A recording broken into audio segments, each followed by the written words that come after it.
Chẳng đôi đại dương ban đăng hết thả cô niếm cứ chỉ bị mỗi đá tại ban cái prapra đầm bay bình chuyện này ói niệm bà chẳng hạn ấy vì cho nơi khang mốc bà đại lý bà số xe bóng nước óc này có đôi chìm mất đang sắc xa trong phần một chục hình xa chỉ mấy nơi trong cam vị thi sắc xa phía xa ông lên là cất thay bao nhiêu trong một trong ba chia sầm pháในថ្ងៃនេះយើងបន្តមេរៀនរបស់យើងបន្ថែមទៀតអំពីប្រភេទនៃគុណនាមប្រភេទនៃគុណនាមយើងបានសិក្សាចំនួន5ប្រភេទរួចមកហើយមែនទេបាទទី1ជាអ្វីទៅទី1គឺ adjective of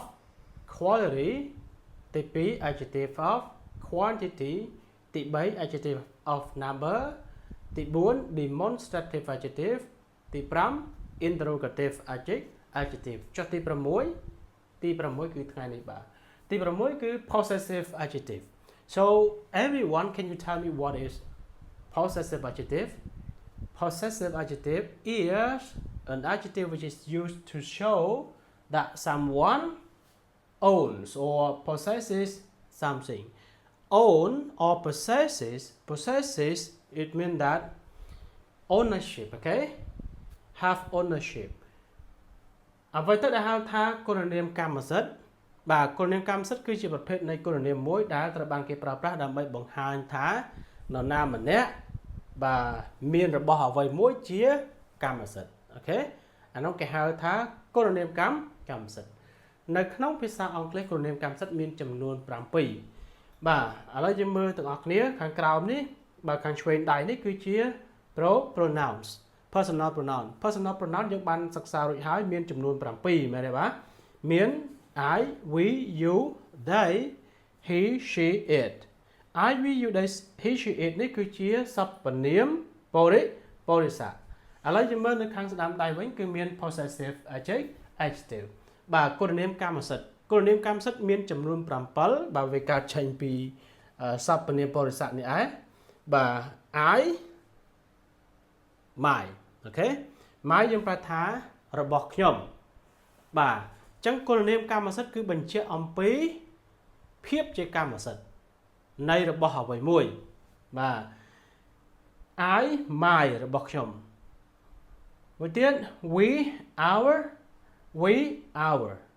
របស់ពួកយើង you your អូខេអ្នករបស់អ្នកជាកម្មសិទ្ធិរបស់អ្នកអូខេ they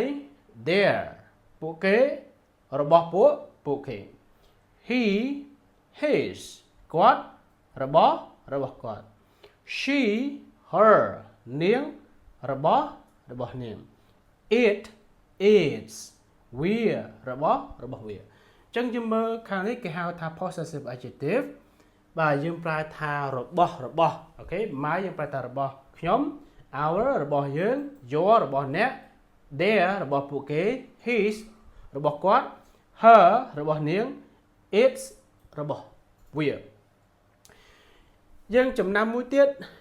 possessive adjective មិនអាចប្រើតែឯងបានទេដែលខាត់ត្រូវតែមាននាមនៅពីខាងក្រោយវាតើបាទដែលខាត់ត្រូវតែមាននាមនៅខាងក្រោយវាខ្ញុំឧទាហរណ៍បាទនេះខ្ញុំដាក់ថាបូកជាមួយនឹង noun បានសេចក្តីថា possessive adjective គឺប្រើជាមួយនឹងនាមឈរនៅខាងក្រោយឥឡូវ noun ខ្ញុំឧទាហរណ៍ថា car នាមបាទថ្នាក់ពាក្យវិជ្ជនាមយើងប្រើថាឡានអញ្ចឹងយើងប្រើជាមួយ possessive adjective ឧទាហរណ៍ my car ឡានរបស់ខ្ញុំ our car ឡានរបស់យើង your car ឡានរបស់អ្នក